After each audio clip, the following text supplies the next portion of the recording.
Hi everyone. Calicut University M.Com 4th semester Advanced Strategic Financial Management എന്ന സബ്ജക്റ്റിത്തെ next മോഡ്യൂളാണ് നമ്മൾ ഈ വീഡിയോയിൽ ഡിസ്കസ് ചെയ്യാൻ പോകുന്നത്. മെർജർ സ്ട്രാറ്റജി എന്നുള്ള 4th മോഡ്യൂളാണ് നമുക്ക് വരുന്നത്. ഓക്കെ, ദെൻ നമ്മൾക്കിതിന് ആദ്യം വരുന്നതാണ് മെർജർ പറഞ്ഞാൽ എന്താണ് എന്നത്. മെർജർ എന്ന് പറയുന്നത് രണ്ട് കമ്പനി അല്ലെങ്കിൽ രണ്ട് കമ്പനിനെ ഒരുമിച്ച് നമ്മൾ കൊണ്ടുവരുന്നതിനാണ് മെർജർ എന്ന് പറയുന്നത്. ഓക്കെ, ഇത് ഇന്ത്യൻ കമ്പനീസ് ആക്ട് 1956 ബേസിസിലും അതേപോലെ തന്നെ ഇൻകം ടാക്സ് ആക്ട് 1961 ബേസിസിലുമാണ് പറയുന്നത്. The merger of 2 or more കമ്പനീസിനെ നമ്മൾ അമാൽഗമേഷൻ എന്ന് പറയും.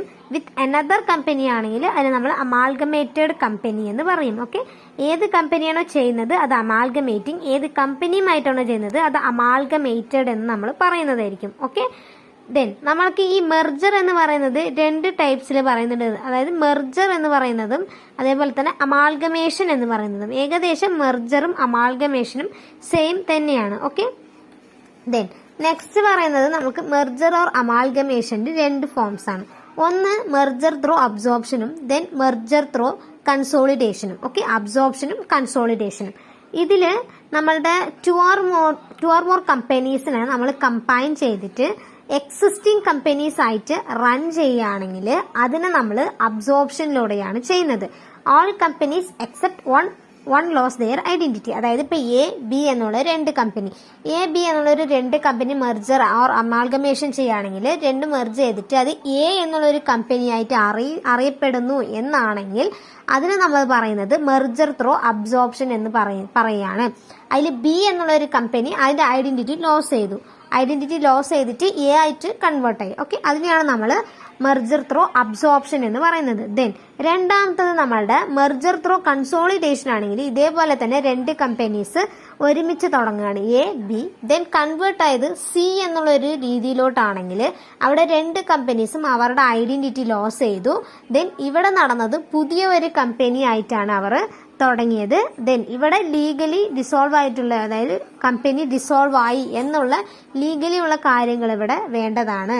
ഓക്കെ, അതിനെയാണ് നമ്മൾ കൺസോളിഡേഷനിലൂടെ വരുന്ന കാര്യങ്ങൾ പറയുന്നത്. ഇവിടെ നമ്മുടെ അസറ്റ്സ്, ലയബിലിറ്റീസ്, ഈ എല്ലാ കാര്യങ്ങളും ട്രാൻസ്ഫർ കാര്യങ്ങളെല്ലാം ചെയ്തിട്ടായിരിക്കും ഇവിടെ നമുക്ക് സംഭവിക്കുന്നത്. ഓക്കെ, പിന്നെ നമുക്ക് ഈ മെർജറിന്റെ അമാൽഗമേഷൻ എന്ന് പറയുന്നത് 3 വ്യൂസിലാണ് പറയുന്നത്. ഓക്കെ, കോർപ്പറേറ്റ് റീസ്ട്രക്ചറിംഗ് ഡിസിഷനും സ്ട്രാറ്റജിക് ഡിസിഷനും ക്യാപിറ്റൽ ബഡ്ജറ്റിംഗ് അല്ലെങ്കിൽ ഇൻവെസ്റ്റ്മെന്റ് ഡിസിഷൻ എന്ന് നമ്മൾ അതിന് പറയുന്നതാണ്.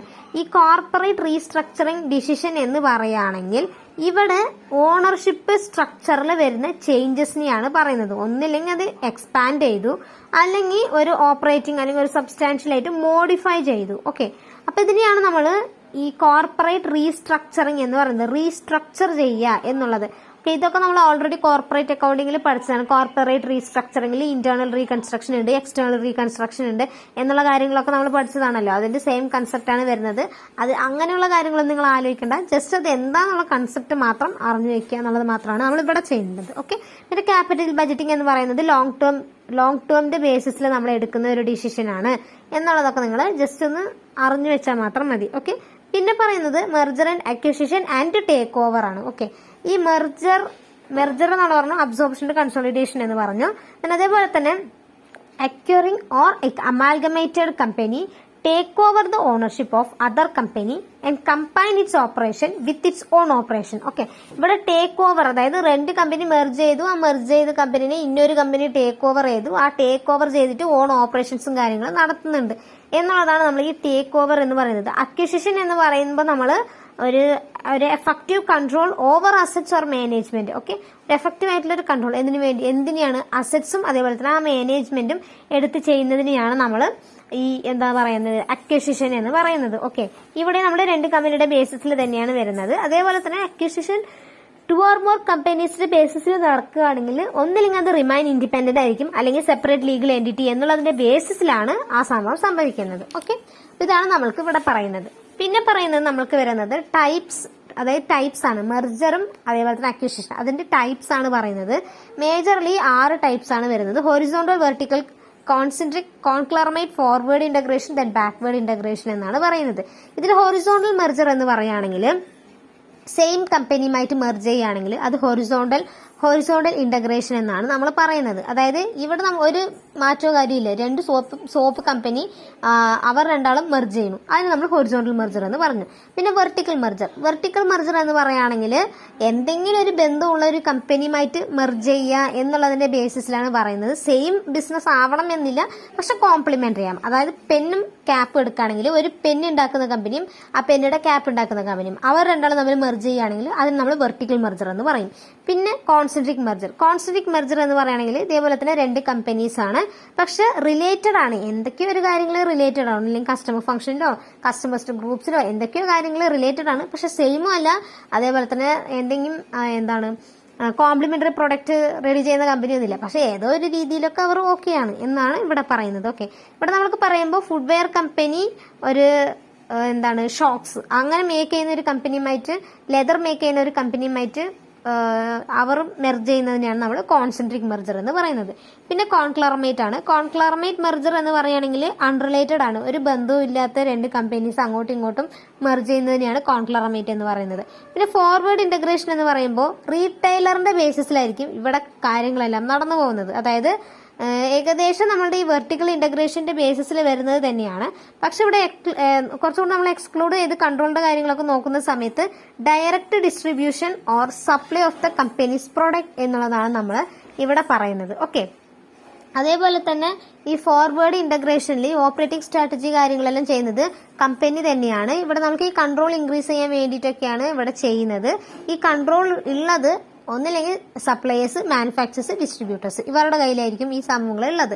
പിന്നെ നമ്മളുടെ ബാക്ക്വേർഡ് ഇന്റഗ്രേഷൻ ആണ്. ബാക്ക്വേർഡ് ഇന്റഗ്രേഷൻ എന്ന് പറയുമ്പോൾ നമ്മളുടെ വെർട്ടിക്കൽ ഇന്റഗ്രേഷന്റെ ബേസിസിൽ നോക്കുകയാണെങ്കിൽ integrates it's operation with the supplier or the supply side of the business. ഇവിടെ നോക്കുന്നത് സപ്ലൈ സൈഡ് ആണ്. ഓക്കെ, ഇവർ സപ്ലൈ എന്നുള്ളതിന്റെ ബേസിസിലാണ് ഇവർ നോക്കുന്നത്. അതേപോലെ തന്നെ അതിന്റെ കമ്പനിയുടെ അതിന്റെ ബേസിസിലുള്ള മെറ്റീരിയലിന്റെ ഗെയിൻ എങ്ങനെയാണ്, അതിന്റെ ഇന്റഗ്രേഷൻ എങ്ങനെയാണ്, അതിന്റെ ഓൺഗോയിങ് ബിസിനസ് എന്താണ് എന്നുള്ളതൊക്കെ നമ്മൾ നോക്കുന്നത് ഈ ബാക്ക്വേർഡ് ഇന്റഗ്രേഷനിൽ വരുന്നതാണ്. ഇതിന് നമ്മൾ ഈ കോമ്പറ്റേറ്റീവ് സ്ട്രാറ്റജി എന്നായിരിക്കും നമ്മൾ കുറച്ചുകൂടി പറയുന്നത്. ഓക്കെ, അപ്പൊ ഇതാണ് നമ്മൾക്ക് വരുന്ന ടൈപ്സ്. പിന്നെ പറയുന്നത് cross border merger and acquisition ആണ്. അതായത് നമ്മൾ ഇതിന്റെ മുന്നിലത്തെ ചാപ്റ്ററിൽ പറയണ്ടായിരുന്നു ക്രോസ് ബോർഡർ എന്താണെന്നുള്ളത്. രണ്ട് കമ്പനി തമ്മിൽ ലീസ് ചെയ്യാണ് എന്നൊക്കെ നമ്മൾ പറഞ്ഞിട്ടുണ്ടായിരുന്നു. അത് രണ്ട് രാജ്യങ്ങൾ തമ്മിലുള്ള കമ്പനീസ്. ഓക്കെ, അതുപോലെ വരുന്നത് തന്നെയാണ് ഇന്ത്യയിലുള്ള ഒരു കമ്പനി US ഒരു കമ്പനിനെ എടുക്കുകയാണ് എന്നുള്ളതിന്റെ ബേസിസിൽ വരുന്നതിനെയാണ് നമ്മൾ cross border merger and acquisition എന്ന് പറയുന്നത്. ഇതിൽ തന്നെ നമുക്ക് ഇൻവേർഡും ഉണ്ട് ഔട്ട്വേർഡും ഉണ്ട്.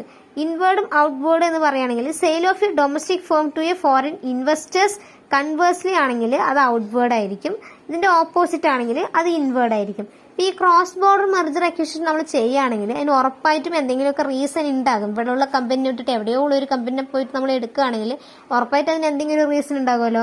റീസൺ എന്ന് പറയുന്നത് ആദ്യം പറയുന്നത് മാർക്കറ്റ് പ്രഷറാണ്. അതായത് ഇവിടെ ഇരുന്ന നമ്മളുടെ കമ്പനി ഇനി നന്നാവത്തില്ല എന്നുള്ളതിന്റെ ബേസിസിൽ നമ്മൾ ഇവിടെ നിന്ന് എങ്ങോട്ടെങ്കിലും പോയിട്ട് വല്ലതും ചെയ്ത് വെക്കുന്നതിനെയാണ് സിമ്പിളായിട്ട് പറയുന്നത്. ഓക്കെ, പിന്നെ ഫിനാൻഷ്യൽ മാർക്കറ്റിലെ ഗ്ലോബലൈസേഷൻ എന്ന് പറയുന്നത് ഇപ്പൊ കൂടി വരികയാണല്ലോ, അതാണ് പിന്നെ ഒരു റീസൺ എന്ന് പറയുന്നത്. പിന്നെ പറയുന്നത് ന്യൂ മാർക്കറ്റ് ഓപ്പർച്യൂണിറ്റീസ് സീക്ക് ചെയ്യാൻ, ഈ ടെക്നോളജീസ് ഒക്കെ സീക്ക് ചെയ്യാൻ വേണ്ടിയിട്ട്. അതേപോലെ തന്നെ നെക്സ്റ്റ് പറയുന്ന കൺസെപ്റ്റ് ആണ് motifs and benefits of merger എന്ന് പറയുന്നത്. ഇവിടെ നമുക്ക് മോട്ടീവ്സ് ആൻഡ് ബെനിഫിറ്റ്സ് എന്ന് പറയുകയാണെങ്കിൽ മേജർലി ഒരു 10 എണ്ണമാണ് നമ്മൾക്ക് പറയുന്നത്. ആദ്യം വരുന്നത് സിനർജിക് ബെനിഫിറ്റ് ആണ്. സിനർജിക് ബെനിഫിറ്റ് എന്ന് പറയുകയാണെങ്കിൽ അതായത് ഒരു കമ്പനി ഇൻഡിവിജ്വൽ ആയിട്ട് ഒരു കാര്യങ്ങൾ ചെയ്തു പോകുന്നതിനെക്കാട്ടിലും ബെറ്റർ, ഒരു കമ്പനി ഒരു കാര്യം അവർ തന്നെ നോക്കി പോകുന്നതിനെക്കാട്ടിലും ബെറ്റർ രണ്ട് കമ്പനി ഒരുമിച്ച് ആ ഒരു കാര്യം നോക്കി പോവുക എന്നുള്ളതാണ് ഇവിടെ ഉദ്ദേശിക്കുന്നത്. അതായത് 1+1 = 3 എന്നുള്ളൊരു എഫക്റ്റ് ആണ് നമുക്ക് സിനർജിക് ബെനിഫിറ്റ് എന്നുള്ള ഒരു കാര്യത്തിൽ വരുന്നത്. ഓക്കെ, പിന്നെ പറയുന്നത് ഷെയർ ഹോൾഡേഴ്സ് ഗെയിൻ ആണ്. ഷെയർ ഹോൾഡേഴ്സ് ഗെയിൻ എന്ന് പറയുമ്പോൾ നമ്മുടെ മാർക്കറ്റ് വാല്യൂ ഇംപ്രൂവ് ചെയ്യുന്നതിലൂടെ നമുക്ക് ഷെയർ ഹോൾഡേഴ്സിന്റെ ഗെയിൻ ഇംപ്രൂവ് ചെയ്യാൻ പറ്റും, കോസ്റ്റ് റെഡ്യൂസ് ചെയ്യാൻ പറ്റും, അതേപോലെ തന്നെ നമുക്ക് എഫിഷ്യൻസി ഇംപ്രൂവ് ചെയ്യാൻ പറ്റും എന്നുള്ളതൊക്കെയാണ് ഇവിടെ പറയുന്നത്. പിന്നെ ഡൈവേഴ്സിഫിക്കേഷൻ എന്ന് പറയുമ്പോൾ നമ്മുടെ ചേഞ്ചസ് എന്നുള്ളതാണ് പറയുന്നത്. ഇവിടെ നമ്മളുടെ അതായത് ഈ റിസ്ക് കുറയ്ക്കാൻ വേണ്ടിയിട്ട് അങ്ങനെയുള്ള കാര്യങ്ങൾക്ക് വേണ്ടി, അതായത് എ എന്നുള്ളൊരു കമ്പനിയും ബി എന്നുള്ളൊരു കമ്പനിയും കൂടി ചെയ്യാണ്. പക്ഷെ എ എന്നുള്ളൊരു കമ്പനിക്ക് തോന്നി ബി എന്നുള്ളൊരു കമ്പനിയിൽ മെർജ് ചെയ്തിട്ട് കാര്യമില്ല, എന്തെങ്കിലും ലോസ് വന്നാൽ ഞാൻ പെട്ടു എന്ന് തോന്നുമ്പോൾ അവർ സി എന്നുള്ള ഒരു കമ്പനിയിലോട്ട് കൂടി പോവാണ്.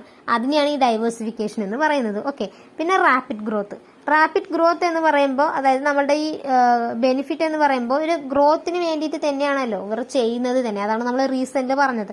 അത് തന്നെയാണ് ഇവിടെയും പറയുന്നത്. എക്സിസ്റ്റിംഗ് മാർക്കറ്റിനെ എക്സ്പാൻഡ് ചെയ്യാൻ വേണ്ടിയിട്ട് ന്യൂ മാർക്കറ്റിന് വേണ്ടിയിട്ടൊക്കെയാണ് ഈ കാര്യങ്ങൾ നമ്മൾ ചെയ്യുന്നത്. പിന്നെ മാർക്കറ്റ് പവർ ഇൻക്രീസ് ചെയ്യാൻ വേണ്ടിയിട്ട്, അതായത് ഈ പ്രോഫിറ്റബിലിറ്റിയും അതേപോലെ തന്നെ എക്കണോമിക് സ്കെയിൽ ഇംപ്രൂവ് ചെയ്യാൻ വേണ്ടിയിട്ടാണ് ഈ സംഭവം ചെയ്യുന്നത്. പിന്നെ purchase of assets at competitive price, അതായത് അസറ്റ്സിന് കോമ്പറ്റേറ്റീവ് പ്രൈസ് എത്രയാണോ ആ പ്രൈസിൽ തന്നെ വാങ്ങിക്കാൻ വേണ്ടിയിട്ടായിരിക്കും മിക്കവാറും അവർ നോക്കുന്നത്. ഓക്കെ, അതൊരു ബെനിഫിറ്റ് തന്നെയാണ്. ഓക്കെ, അല്ലെങ്കിൽ പ്രൈസ് ഡിസ്കൗണ്ട് ആകുന്ന വരെ നോക്കിയിരിക്കുന്നതിനെക്കാട്ടിലും ബെറ്റർ കമ്പനിക്ക് ലാഭം എന്ന് നോക്കുകയാണെങ്കിൽ അവർ ഉദ്ദേശിച്ച ആ കോമ്പറ്റേറ്റീവ് പ്രൈസിൽ വാങ്ങിക്കുന്നത് തന്നെയാണല്ലോ. ഓക്കെ, പിന്നെ പറയുന്നത് ഇൻക്രീസ്ഡ് എക്സ്റ്റേണൽ ഫിനാൻഷ്യൽ കാപ്പബിലിറ്റി, അതായത് ഫിനാൻഷ്യൽ കാപ്പബിലിറ്റി എന്ന് പറയുന്നത് എക്സ്റ്റേണലി ഇപ്പൊ കുറച്ചുകൂടി ഇംപ്രൂവ്ഡ് ആണ്, ബിക്കോസ് ഗ്ലോബലൈസേഷന്റെ റീസൺ കൊണ്ട് തന്നെയാണ്. ഓക്കെ, പിന്നെ ടാക്സ് ഇഷ്യൂസ് എന്ന് പറയുമ്പോൾ ലാർജ് ടാക്സബിൾ ഇൻകംസ് ഒക്കെ വരുന്ന സമയത്ത് ഈ മെർജ് ചെയ്യുകയാണെങ്കിൽ കുറച്ച് ലോ ആയിട്ടായിരിക്കും ടാക്സ് ലയബിലിറ്റി വരുന്നത്. ഓക്കെ, പിന്നെ അൺലോക്കിംഗ് ഹിഡൻ വാല്യൂസ് ആണ്. ഹിഡൻ വാല്യൂസ് എന്ന് പറയുമ്പോൾ ഒരു കമ്പനീസിന് ഓരോ വാല്യൂസ് അവർ കണ്ടുപിടിച്ച് വെച്ചിട്ടുണ്ട്. പക്ഷെ ബി എന്നുള്ള ഒരു കമ്പനി ഒരു വാല്യൂവും കണ്ടുപിടിച്ചിട്ട് ഒരു കാര്യം ചെയ്തിട്ടില്ല. പക്ഷേ ഈ രണ്ട് കമ്പനി മെർജ് ചെയ്യുന്ന സമയത്ത് രണ്ടിനും കൂടി ബെനിഫിറ്റ് ആണ്. പുതിയ എന്തെങ്കിലുമൊക്കെ കാര്യങ്ങൾ അവർ ചെയ്യുന്നുണ്ട് എന്നുള്ളത്. ഓക്കെ, പിന്നെ പറയുന്നത് ഇന്റർനാഷണൽ ഗോളാണ്. ഇന്റർനാഷണൽ ഗോൾ എന്ന് പറയുമ്പോൾ അതായത് ഇവിടെ നമുക്ക് പറയുന്നത് ഒരു ബിസിനസ് വേൾഡ് എന്നുള്ള ഒരു രീതിയിലോട്ട് നോക്കുകയാണെങ്കിൽ അവരുടെ ഓൺ കൺട്രിയിൽ ഇരുന്നുകൊണ്ട് തന്നെ മെർജർ നടത്തുന്നതിനെക്കാട്ടിലും കുറച്ചുകൂടി ബെറ്റർ ക്രോസ് ബോർഡറിലോട്ട് പോയിട്ട് വേറൊരു രാജ്യമായിട്ട് ചെയ്യുന്നത് തന്നെയാണ്. ഓക്കെ, അതൊരു ബെനിഫിറ്റ് ആയിട്ടാണ് പറയുന്നത്. ഓക്കെ, അപ്പൊ ഇത്രയൊക്കെയാണ് ബെനിഫിറ്റ്. ദെൻ നെക്സ്റ്റ് പറയുന്ന കൺസെപ്റ്റ് തിയറീസ് ആണ്. മെർജറിന്റെ തിയറീസ് എന്ന് പറയുമ്പോൾ ആദ്യം പറയുന്നത് ഡിഫറൻഷ്യൽ എഫിഷ്യൻസി തിയറിയാണ്. ഡിഫറൻഷ്യൽ എഫിഷ്യൻസി തിയറി എന്ന് പറയുന്നത് ഇവിടെ നമ്മളുടെ some firms operate below their potential and consequently have low efficiency, അതായത് ഇവിടെ നമ്മളുടെ ഒരു ഫേം എന്ന് പറയുന്നത് അവർക്ക് എത്രത്തോളം പൊട്ടൻഷ്യൽ ഉണ്ടോ അതിനെ വിട്ടിട്ട് അവർ അതിന്റെ താഴെ തന്നെ നിന്നുകൊണ്ടിരിക്കുകയാണ്, മുകളിലോട്ട് വരുന്നേ ഇല്ല എന്ന് പറയുന്നതിനെയാണ് നമ്മൾ ഈ ഡിഫറൻഷ്യൽ എഫിഷ്യൻസി എന്ന് പറയുന്നത്. ബിക്കോസ് അവിടെ ഈ ഹെഡിങ്ങിലൂടെ തന്നെ നമുക്ക് മനസ്സിലാക്കാൻ പറ്റും ഡിഫറൻഷ്യൽ എഫിഷ്യൻസിയാണ്. ആൾക്കുണ്ട്, കഴിവുണ്ട്, പക്ഷെ ഉപയോഗിക്കുന്നില്ല എന്നുള്ളതാണ് ഇവിടെ ഉദ്ദേശിക്കുന്നത്. ഓക്കെ, പിന്നെ ടാക്സ് സേവിംഗ് തിയറിയാണ്. ടാക്സ് സേവിംഗ് തിയറി എന്ന് പറയുമ്പോൾ നമ്മൾ അവിടെ പറഞ്ഞ പോലെ തന്നെ രണ്ട് ഫേംസ് മെർജ് ചെയ്യുന്ന സമയത്ത് അതിന്റെ റിസൾട്ട് എന്ന് പറയുമ്പോൾ നമുക്ക് കുറച്ചുകൂടി ടാക്സ് സേവിംഗ് ആണ്. പിന്നെ അണ്ടർ വാല്യുവേഷൻ തിയറി എന്ന് പറയുമ്പോൾ ഇവിടെ ജനറലി കമ്പനി ഈ മാർക്കറ്റ്സ് പാസസ് ത്രോ ചെയ്യുന്ന സമയത്ത് ഇൻഫർമേഷൻസും കാര്യങ്ങളും ബയേഴ്സിലൂടെയൊക്കെ കിട്ടുന്നതാണല്ലോ. സോ ഇതിനു വേണ്ടി നമുക്ക് കുറച്ച് ചാർജസ് പേ ചെയ്യാനായിട്ട് വരും. ആ ചാർജ് എന്ന് പറയുന്നത് ഇവിടെ കുറക്കാനായിട്ട് പറ്റും. പിന്നെ ഇൻഎഫിഷ്യന്റ് മാനേജ്മെന്റ് തിയറി എന്ന് പറയുമ്പോൾ ഡിഫറൻഷ്യൽ തിയറിന്റെ ബേസിസിൽ വരുന്നതാണ്. പക്ഷെ ഇവിടെ വരുന്ന ഒരു കാര്യം എന്ന് പറയുന്നത് മാനേജറിന്റെ എഫിഷ്യൻസിയും അവരുടെ പെർഫോമൻസും ആണ് ഇവിടെ നോക്കുന്നത്. ഓക്കെ, പിന്നെ മാനേജറിയൽ ആസ്പിറേഷൻ തിയറിയാണ്. മാനേജറിയൽ ആസ്പിറേഷൻ എന്ന് പറയുമ്പോൾ നമ്മളുടെ ഈ സക്സസ് ഡ്രിവൺ മെർജറുമായിട്ട് ബന്ധപ്പെട്ട്, അതായത് ഈ കമ്പനിയുടെ സക്സസ് റേറ്റുമായിട്ട് ബന്ധപ്പെട്ട് വരുന്ന ഒരു കാര്യമാണ്. ഓക്കെ, പിന്നെ after merger market value theory. After merger എന്ന് പറയുന്ന സമയത്ത് അതായത് മെർജറൊക്കെ കഴിഞ്ഞതിന് ശേഷം മാർക്കറ്റിലെ ആ കമ്പനിയുടെ വാല്യൂ എന്താണ്, അല്ലെങ്കിൽ ആ കമ്പനിയുടെ മാർക്കറ്റ് ഷെയറുടെ വാല്യൂ എന്താണ് എന്നുള്ളതാണ് നോക്കുന്നത്. അതിൽ പോസിറ്റീവ് ആണോ നെഗറ്റീവ് ആണോ, എക്കണോമിക്ക് അത് എന്താണ് ബെനിഫിറ്റ് കൊടുക്കുന്നത്, ഇമ്പാക്ട് കൊടുക്കുന്നത് എന്നുള്ളതൊക്കെയാണ്. പിന്നെ പറയുന്നത് മാർക്കറ്റ് കൺട്രോൾ തിയറിയാണ്. മാർക്കറ്റ് കൺട്രോൾ തിയറി എന്ന് പറയുമ്പോൾ ഇവിടെ നമ്മളുടെ ബിസിനസ് കുറച്ചുകൂടി ഇംപ്രൂവ് ചെയ്യുക, അല്ല അതിന്റെ റെപ്യൂട്ടേഷൻ ഇംപ്രൂവ് ചെയ്യുക എന്നുള്ളതാണ് അവിടെ നമ്മൾ ചെയ്യുന്നത്. പിന്നെ സ്ട്രാറ്റജിക് പ്ലാനിംഗ് ആണ്. സ്ട്രാറ്റജിക് പ്ലാനിംഗ് എന്ന സമയത്ത് നമ്മളുടെ സ്ട്രാറ്റജി ഉണ്ടാകും, അതായത് ഓരോ കമ്പനിക്കും ഓരോ സ്ട്രാറ്റജി ഉണ്ടാകും. ആ സ്ട്രാറ്റജി ഒരുമിച്ച് വരുന്ന സമയത്ത് അത് എത്രത്തോളം എഫക്റ്റീവ് ആയിട്ട് കൊണ്ടുപോകാം എന്നുള്ളതാണ് നമ്മൾ ഇവിടെ നോക്കുന്നത്. ഓക്കെ, അപ്പൊ ഇത്രയാണ് നമ്മൾക്ക് വരുന്ന തിയറീസ് എന്ന് പറയുന്നത്. ദെൻ നെക്സ്റ്റ് പറയുന്നത് stages involved in merger and acquisition ഡീലാണ്. ഓക്കെ, ഇവിടെ നമുക്ക് മെർജർ ആൻഡ് അക്വിസിഷൻ ചെയ്യുന്ന സമയത്ത് കുറച്ച് സ്റ്റേജസ് ഉണ്ട്. ആ സ്റ്റേജസ് എന്ന് പറയുമ്പോൾ 10 എണ്ണമായിട്ടാണ് പറയുന്നത്. ആദ്യം നമ്മൾ എന്താ ചെയ്യണമെന്ന് വെച്ചാൽ ഒരു അക്വിസിഷൻ സ്ട്രാറ്റജി ഡെവലപ്പ് ചെയ്യുക എന്നുള്ളതാണ്. അതായത് നമ്മൾ ഓൾറെഡി ഇതിന് മുന്നിൽ പറഞ്ഞല്ലോ ഒരു സ്ട്രാറ്റജി ഉണ്ടെന്നൊക്കെ. അപ്പൊ അതുപോലെ തന്നെ ഒരു അക്വിസിഷൻ സ്ട്രാറ്റജി എന്താണ് എന്നുള്ളത് നമ്മുടെ ബിസിനസ് ഫേംസിന് ഡിപ്പെൻഡ് ചെയ്തിട്ടായിരിക്കും. ഓരോ ഫേമിനും ഓരോ പോലെയാണ്. അത് നോക്കിയിട്ട് ആദ്യം ഡെവലപ്പ് ചെയ്യുക. അതിനുശേഷം മെർജറും അക്വിസിഷനും വേണ്ടിയിട്ടുള്ള ഒരു സെർച്ച് ക്രൈറ്റീരിയ കൊടുക്കുക. എന്താണെന്ന് വെച്ചാൽ ഈ പ്രോഫിറ്റ് മെർജിൻ, അതേപോലത്തെ ഈ ജിയോഗ്രഫിക്കൽ ലൊക്കേഷൻ ഏതാണ്, കസ്റ്റമേഴ്സിന്റെ ബേസ് എവിടെയാണ് പ്രോഫിറ്റ് കൂടണത്, എവിടെയാണ് ലോസ് വരുന്നത് എന്നുള്ള കാര്യമൊക്കെ നോക്കുന്നില്ലേ. അതാണ് ഈ രണ്ടാമത്തെ സ്റ്റെപ്പിൽ നമ്മൾ ചെയ്യുന്നത്. അതിനുശേഷം നമ്മളുടെ ഈ പൊട്ടൻഷ്യൽ ആയിട്ടുള്ള ഒരു അക്വിസിഷൻ ടാർഗറ്റ് ഏതാണെന്നുള്ളത് സെർച്ച് ചെയ്യുക. അതായത് ഇപ്പൊ നമ്മൾ നോക്കി ഇത്രയും ജിയോഗ്രഫിക്കൽ ഏരിയയിൽ ഇവിടെയാണ് കുറച്ചുകൂടി പ്രോഫിറ്റ് കിട്ടുന്നത് അല്ലെങ്കിൽ കുറച്ചുകൂടി സെയിൽ ആവുന്നത് എന്നാണെങ്കിൽ അത് നമ്മൾ അവിടെ സെർച്ച് ചെയ്ത് ടാർഗറ്റ് ചെയ്ത് വെക്കുക. അതിനുശേഷം നമ്മുടെ അക്വിസിഷൻ പ്ലാനിങ് ബിഗിൻ ചെയ്യുക. ഓക്കെ, അതായത് ഈ സെയിൽസും കാര്യങ്ങളൊക്കെ തുടങ്ങുക എന്നുള്ളതിന്റെ ബേസിസിൽ തന്നെയാണ് പറയുന്നത്. പിന്നെ നമ്മുടെ ഈ വാല്യുവേഷൻ അനാലിസിസിന്റെ പെർഫോം ആണ്. ഓക്കെ, വാല്യുവേഷൻ അനാലിസിസ് പെർഫോം ചെയ്യുക. പിന്നെ അതിനുശേഷം നെഗോഷിയേഷൻ ആണ്. നെഗോഷിയേഷൻ എന്ന് പറയുന്ന സമയത്ത് നമുക്കുള്ള റീസണബിൾ ഓഫേഴ്സ് ആയിരിക്കും. അത് നമുക്ക് വൺസ് മാത്രമേ നമുക്ക് ചെയ്യാൻ പറ്റും, ചുമ്മാ ചെയ്യാൻ പറ്റത്തില്ല. ഓക്കെ, പിന്നെ മെർജർ ആൻഡ് അക്വിസിഷന്റെ ഡ്യൂ ഡയലിജൻസ് ആണ്. ഇവിടെ നമുക്ക് ഈ പ്രോസസ്സ് ബിഗിൻ ചെയ്യുന്നതും അക്സെപ്റ്റ് ചെയ്യുന്നതും എല്ലാം ഒരു ഡിലൈജൻസിന്റെ ബേസിസിലാണ്. അതായത് ഇത് ഓൾറെഡി ഫേം സെറ്റ് ചെയ്ത് വെച്ചിട്ടുണ്ടാകും, അത് തന്നെയാണ് ഇവിടെ ചെയ്യുന്നതൊക്കെ. ഓക്കെ, അത് എങ്ങനെയാന്ന് വെച്ചാൽ ഒന്നില്ലെങ്കിൽ ഫിനാൻഷ്യൽ മെട്രിക്സോ അസറ്റ്സോ ലൈബിലിറ്റീസോ ഹ്യൂമൻ റിസോഴ്സോ എംപ്ലോയീസിന്റെ കാര്യങ്ങളോ എന്തെങ്കിലുമൊക്കെ നോക്കിയിട്ടായിരിക്കും അത് ചെയ്യുന്നത്. പിന്നെ പെർച്ചേസും അതേപോലെ തന്നെ സെയിൽ കോൺട്രാക്റ്റും ആണ് നോക്കുന്നത്. ഇവിടെ നമുക്ക് ആ ഡയലിജൻസിന്റെ ബേസിസിലായിരിക്കും നമ്മൾ കംപ്ലീറ്റ് ചെയ്യുന്നത്. അതല്ലാതെ മേജർ ആയിട്ടുള്ള ഒരു പ്രോബ്ലംസോ കാര്യങ്ങളോ ഒന്നും ഇവിടെ വരുന്നില്ല. ഓക്കെ, പിന്നെ വരുന്നത് financing strategy for the acquisition ആണ്. ഓരോ ഫിനാൻസിങ് സ്ട്രാറ്റജീസിനും അക്വിസിഷൻ ഉണ്ടാകുമല്ലോ, അതാണ് ഇവിടെ നമ്മൾ ചെയ്യുന്നത്. ഓക്കെ, ഓരോ ഓപ്ഷൻ ഡീൽസും കാര്യങ്ങളും ഉണ്ടാകും. ഓക്കെ, പിന്നെ അതിനുശേഷം നമ്മൾ ലാസ്റ്റ് ആയിട്ട് ചെയ്യേണ്ടത് നമ്മളിപ്പോൾ ഉള്ള ഈ ഇന്റഗ്രേഷൻ അക്വിസിഷൻ ക്ലോസ് ചെയ്ത് കളയുക എന്നുള്ളതാണ്. അതായത് ഒരു കാര്യം കഴിഞ്ഞ സമയത്ത് നമ്മളത് ക്ലോസ് ചെയ്യും. ഓക്കെ, അതാണ് നമ്മളിവിടെ ചെയ്യേണ്ടത്. ഇതാണ് സ്റ്റേജസ്. പിന്നെ നെക്സ്റ്റ് വരുന്നത് നമുക്ക് മെർജറിന്റെ പ്രൊസീജിയർ ആണ്. ഓക്കെ, മെർജറിന്റെ പ്രൊസീജിയർ എന്ന് പറയുമ്പോൾ 9 പ്രൊസീജിയർ ആണ് വരുന്നത്. ആദ്യത്തെ പറയുന്നത് മെമ്മോറാണ്ടം ഓഫ് അസോസിയേഷന്റെ കണ്ടന്റ്സ് ആണ് വരുന്നത്. അതായത് മെമ്മോറാണ്ടം ഓഫ് അസോസിയേഷനിൽ എന്തൊക്കെ കണ്ടന്റ്സ് ആണോ പറഞ്ഞിട്ടുള്ളത് അതൊക്കെ ഈ കമ്പനി ഫോളോ ചെയ്തിട്ടാണോ ഈ കാര്യങ്ങളൊക്കെ ചെയ്തത് എന്നുള്ളതാണ് ആദ്യം നോക്കുന്നത്. അതിനുശേഷം സ്റ്റോക്ക് എക്സ്ചേഞ്ചിൽ പോയിട്ട് ഈ ഇൻഫർമേഷൻ നമ്മൾ രേഖപ്പെടുത്തേണ്ടത് വരും. അതായത് ആ കമ്പനിയിൽ ലിസ്റ്റ് ചെയ്യുക. അതായത് എ എന്നുള്ള ഒരു കമ്പനി ലിസ്റ്റഡ് ആണ്, ബി എന്നുള്ള ഒരു കമ്പനി ലിസ്റ്റഡ് അല്ല. വേറെ മെമ്മോറാണ്ടം നോക്കിയിട്ടാണ് മെർജ് ചെയ്തതിനു ശേഷം നമ്മൾ സ്റ്റോക്ക് എക്സ്ചേഞ്ചിലോട്ട് പോയിട്ട് അതായത് 2 കമ്പനി ഒന്നില്ലെങ്കിൽ എ ആയിട്ടോ അല്ലെങ്കിൽ ബി ആയിട്ടോ അല്ലെങ്കിൽ സി ആയിട്ടോ ഏതെങ്കിലും ഒരു കമ്പനി പുതിയതായിട്ട് നമ്മൾ സ്റ്റാർട്ട് ചെയ്തിട്ടുണ്ടാവില്ല, അതിന്റെ പേര് വെച്ചിട്ട് ആ കമ്പനിയെ ലിസ്റ്റ് ചെയ്യുക. അതിനുശേഷം നമ്മൾ നേരെ ബോർഡ് ഓഫ് ഡയറക്ടറിനോട് പോകും. അവിടെ പോയിട്ട് അവരുടെ കയ്യിൽ നിന്ന് ഒരു അപ്രൂവൽ വാങ്ങിക്കണം. അപ്രൂവൽ വാങ്ങിച്ചതിന് ശേഷം നമ്മൾ ഹൈക്കോർട്ടിന്റെ കയ്യിൽ നിന്ന് ഒരു ആപ്ലിക്കേഷൻ വാങ്ങിക്കണം. അതായത് ഇങ്ങനെ ഒരു കമ്പനി ഉണ്ട്, ആ കമ്പനി ഇങ്ങനെയുള്ള കാര്യങ്ങളൊക്കെയാണ് ചെയ്യുന്നത് എന്നുള്ളതിന്റെ ബേസിസിൽ 21 ഡേയ്സിനുള്ളിൽ നമ്മൾക്കൊരു നോട്ടീസ് വരും. അതായത് നമ്മൾ തന്നതിന്റെ ബേസിസിൽ ഒരു നോട്ടീസ് വരും. അതാണ് ഈ ആപ്ലിക്കേഷൻ ഹൈക്കോർട്ടിൽ നമുക്ക് കിട്ടുന്നത്. അതിനുശേഷം ഒരു മീറ്റിംഗ് നടത്തണം. അതായത് നമ്മുടെ ഷെയർ ഹോൾഡേഴ്സും ക്രെഡിറ്റേഴ്സും തമ്മിലുള്ള ഒരു മീറ്റിംഗ് നടത്തണം. അവിടെ അറ്റ്ലീസ്റ്റ് 75% ആൾക്കാരെങ്കിലും ആ മീറ്റിംഗിൽ അറ്റൻഡ് ചെയ്തിട്ടുണ്ടായിരിക്കണം. പിന്നെ അതിനുശേഷം ഈ ഹൈക്കോർട്ടിന്റെ ഓർഡറൊക്കെ കിട്ടിയല്ലോ, അതായത് ഈ മീറ്റിംഗ് കണ്ടക്ട് ചെയ്യുന്നതിന് ശേഷമാണ് ഹൈക്കോർട്ടിന്റെ ഓർഡറും കാര്യങ്ങളൊക്കെ കിട്ടുന്നത്. അത് നമ്മൾ എന്ത് ചെയ്യും, ഈ ഷെയർ ഹോൾഡേഴ്സിനും ക്രെഡിറ്റേഴ്സിനും ഒക്കെ നമ്മൾ പാസ് ചെയ്ത് കൊടുക്കണം. ഇതാണ് നമ്മുടെ ആപ്ലിക്കേഷനിൽ. അതായത് കോർട്ടിന് നമുക്ക് ആപ്ലിക്കേഷൻ കൊടുക്കാം. ഹൈക്കോർട്ടിന് ആപ്ലിക്കേഷൻ കൊടുത്തതിന് ശേഷം ഷെയർ ഹോൾഡേഴ്സിന് മീറ്റിംഗ് വെക്കുക. ഷെയർ ഹോൾഡേഴ്സിന് മീറ്റിംഗ് വെച്ചതിന് ശേഷം നമുക്ക് ആ കോർട്ട് ഓർഡർ കിട്ടും. ആ കോർട്ട് ഓർഡർ കിട്ടിയതിന് ശേഷം ആ കിട്ടിയ കോർട്ട് ഓർഡർ നമുക്ക് ഷെയർ ഹോൾഡേഴ്സിനും ക്രെഡിറ്ററിനും നമ്മൾ പാസ് ചെയ്ത് കൊടുക്കുക. അതിനുശേഷം നമ്മൾ എന്താ ചെയ്യേണ്ടതെന്ന് വെച്ചാൽ നമ്മൾ ഈ രജിസ്റ്ററിൽ നമ്മൾ ഫയൽ ചെയ്ത് വെക്കുക. അതായത് ഈ കാര്യങ്ങളൊക്കെയാണ് കോർട്ട് ഓർഡറിൽ വന്നത്, ഈ കാര്യങ്ങളൊക്കെയാണ് നമ്മളുടെ കമ്പനിക്ക് അപ്രൂവ് ചെയ്ത് തന്നിട്ടുള്ളത് എന്നുള്ളതൊക്കെ നമ്മൾ ഫയൽ ചെയ്ത് വെക്കുക, രജിസ്റ്റർ ചെയ്ത് വെക്കുക. ഓക്കെ, പിന്നെ അതിനുശേഷം അസറ്റ്സും ലൈബിലിറ്റീസും ട്രാൻസ്ഫർ ചെയ്യുക. അതായത് എ എന്നുള്ള ഒരു കമ്പനി ബി ആയിട്ടാണ് കൺവേർട്ട് ചെയ്യുകയാണെങ്കിൽ എന്റെ അസറ്റ്സ് എല്ലാം നമ്മൾ ബിയിലോട്ട് ട്രാൻസ്ഫർ ചെയ്ത് കൊടുക്കുക. ഓക്കെ, പിന്നെ പറയുന്നത് നമ്മുടെ ഷെയർ ഹോൾഡേഴ്സും അതേപോലെ തന്നെ ഷെയർസ് ആൻഡ് ഡിബഞ്ചേഴ്സ് നമ്മൾ ഇഷ്യൂ ചെയ്യുക. ഓക്കെ, ലാസ്റ്റ് സ്റ്റെപ്പിലാണ് നമ്മൾ ഈ ഷെയർസും ഡിബഞ്ചേഴ്സും ഇഷ്യൂ ചെയ്യുന്നത്. എല്ലാ പ്രോസസ്സും കംപ്ലീറ്റ് ചെയ്തതിനു ശേഷം നമ്മൾ ചെയ്യും. ഓക്കെ, ഇതാണ് ഈ മെർജറിന്റെ പ്രൊസീജിയർ എന്ന് പറയുന്നത്. ദെൻ നെക്സ്റ്റ് പറയുന്ന കൺസെപ്റ്റ് ആണ് ഡിവേജർ എന്ന് പറയുന്നത്. ഡിവേജർ എന്ന് പറയുമ്പോൾ ഒന്നില്ലെങ്കിൽ പാർട്ടായിട്ടോ പാർഷ്യലി ആയിട്ടോ അല്ലെങ്കിൽ ഫുൾ ആയിട്ടോ നമ്മൾ ബിസിനസ്സിനെ ഡിസ്പോസ് ചെയ്യുക. എങ്ങനെയാണ്?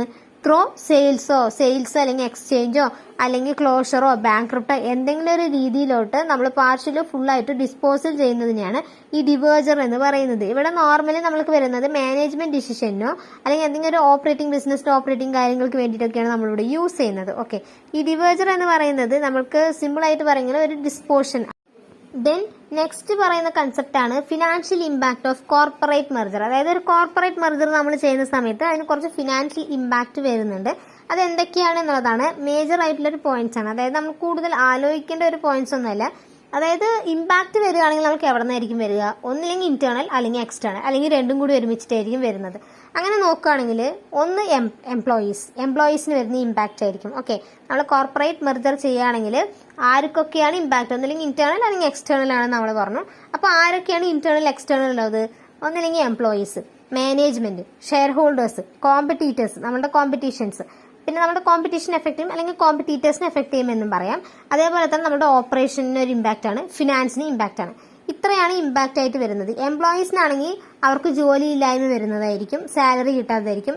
മാനേജ്മെന്റ് ആണെങ്കിൽ ഒരു കമ്പനി ഇന്നൊരു കമ്പനിയിലോട്ട് വരുന്ന സമയത്ത് രണ്ടാളുടെ തമ്മിൽ മാനേജ്മെന്റ് എന്ന് പറയുന്നത് ഡിഫറെന്റ് ആണ്, അതായിരിക്കും പ്രോബ്ലം.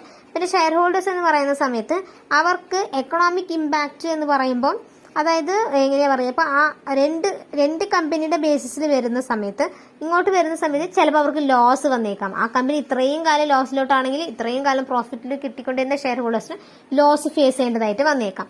പിന്നെ കോമ്പറ്റീഷൻ എന്ന് പറയുമ്പോൾ രണ്ട് കമ്പനിയുടെ ഒരുമിച്ചാണല്ലോ. മേ ബി ഒരു കമ്പനിക്ക് കോമ്പറ്റീഷൻ കൂടുതലാണെങ്കിൽ അത് രണ്ട് കമ്പനിക്ക് എഫക്ട് രീതിയിലോട്ട് വരുന്ന സമയത്ത് കോമ്പറ്റീഷൻ എന്നുള്ളതൊരു ഇമ്പാക്റ്റ് ആണ്. പിന്നെ ഓപ്പറേഷൻ എന്ന് പറയുമ്പോൾ രണ്ട് കമ്പനിയിൽ ഒരു കമ്പനി നല്ലോണം ഓപ്പറേഷൻ കാര്യങ്ങളും ഓപ്പറേറ്റിംഗ് കാര്യങ്ങളും ചെയ്തുകൊണ്ടിരിക്കുന്ന കമ്പനിയാണ്, മറ്റൊരു കമ്പനി ഒന്നുമേ ചെയ്യത്തില്ല എന്ന് വരുന്ന സമയത്ത് രണ്ടും ഒരുമിക്കുകയാണെങ്കിൽ 50-50 എന്നുള്ള രീതിയിലോട്ട് തന്നെയാണല്ലോ നിൽക്കുന്നത്. അപ്പോൾ അതൊരു ഇമ്പാക്റ്റ് ആയിട്ട് വരാൻ സാധ്യതയുണ്ട്. ഓക്കെ. പിന്നെ ഇമ്പാക്ട് ഓഫ് ഫിനാൻസ് എന്ന് പറയുന്ന സമയത്ത് മെർജർ ഒരു റീസൺ എന്ന് പറയുമ്പോൾ നമ്മൾ പറയേണ്ടതായിരുന്നു. അതായത് ഈ ഫിനാൻസിങ് ഒരു കമ്പനിക്ക്, ബി എന്നുള്ളൊരു കമ്പനിക്ക് ഫിനാൻഷ്യലി അവർ ഒരുപാട് ബാക്കിലാണ്, പക്ഷെ എ എന്നുള്ളവർ ഓക്കെ ആണെങ്കിൽ അതുകൊണ്ടാണ് എ ബിനെ അക്വയർ ചെയ്യുന്നത്. അങ്ങനെ വരുന്ന സമയത്ത് എ ബിനെ അക്വയർ ചെയ്ത് എടുത്തതിന് ശേഷം ഈ ഫിനാൻസിങ് എന്ന് പറഞ്ഞിട്ട് ഇവിടെ കുറയുകയാണ്. അങ്ങനെ കുറയുന്ന ശേഷം അതൊരു ഇമ്പാക്റ്റ് ആയിട്ടാണ് വരുന്നത്. മേ ബി അവർക്ക് മറ്റുള്ള കാര്യത്തിലോട്ട് ആ ഫിനാൻസ് അവർ എടുത്തു വെച്ചതായിരിക്കും. മേ ബി അത് അവർക്ക് യൂസ് ചെയ്യാൻ പറ്റാത്ത ഒരു സിറ്റുവേഷൻ വന്നിരിക്കാം, അല്ലെങ്കിൽ എവിടെയെങ്കിലും ചെയ്യുകയാണെങ്കിൽ അതിനെന്തെങ്കിലും പറ്റാതെ വന്നിരിക്കാം. അങ്ങനെ എന്തെങ്കിലുമൊക്കെ ഇമ്പാക്റ്റ് വരുന്നതിനെയാണ് നമ്മൾ ഫിനാൻസിൽ വരുന്ന ഇമ്പാക്റ്റ് എന്ന് പറയുന്നത്. ഓക്കെ. അപ്പോൾ ഇത്രയൊക്കെയാണ് കോർപ്പറേറ്റ് മെർജറിലൂടെ ഫിനാൻഷ്യൽ ഇമ്പാക്റ്റ് വരുന്നത്. ഓക്കെ. അപ്പോൾ ഇത്രയാണ് നമുക്ക് ഈ ചാപ്റ്ററിൽ വരുന്ന മേജർ തിയറീസ് എന്ന് പറയുന്നത്. ഇത് പറഞ്ഞതെല്ലാം നമുക്ക് എക്സാമിന് മാറി മാറി ചോദിക്കുന്ന കാര്യങ്ങളാണ്. ഇതല്ലാതെ നിങ്ങൾക്ക് പിന്നെ വരുന്നത് ഒരു പ്രോബ്ലം ആയിട്ടാണ് എക്സാമിന് വരുന്നത്. ഓക്കെ. സോ നിങ്ങൾ തിയറിയൊക്കെ കവർ ചെയ്യുക, പ്രോബ്ലം നമുക്ക് ലാസ്റ്റ് ചെയ്യാൻ പറ്റുകയാണെങ്കിൽ നോക്കാം. ഓക്കെ. ലീസിങ്ങും അതേപോലെ തന്നെ മെർജറും, ഇത് രണ്ടും ഏകദേശം കുറച്ച് ടഫായിട്ട് വരുന്നത് തന്നെയാണ്. പക്ഷെ നമ്മുടെ മെർജറിനെ വെച്ച് നോക്കുന്ന സമയത്ത് ലീസിങ്ങിലാണ് കുറച്ചുകൂടി ഒരു ടഫ്നെസ് നമ്മൾ കണ്ടിട്ടുള്ളത്. മെർജർ എന്ന് പറയുന്നത് നമുക്ക് നോക്കാം, പക്ഷെ നമ്മൾ ക്വസ്റ്റ്യൻ പേപ്പർ നോക്കുന്ന സമയത്ത് കുറച്ചുകൂടി ഒന്ന് പ്രാക്ടിക്കലി ഉള്ള ക്വസ്റ്റ്യൻസ് ആണ്. ഓക്കെ. സോ അതിന്റെ ബേസിസ് നമുക്ക് ക്വസ്റ്റ്യൻ പേപ്പർ ഡിസ്കഷനിൽ ടൈം ഉണ്ടെങ്കിൽ നമ്മൾക്ക് നോക്കാം. ഓക്കെ. അപ്പൊ ഇത്രയാണ് നമ്മൾക്ക് നമ്മളുടെ സ്ട്രാറ്റജിക് ഫിനാൻഷ്യൽ മാനേജ്മെന്റിൽ വരുന്ന 4th ചാപ്റ്റർ മെർജർ എന്ന് പറയുന്നത്. ഓക്കെ.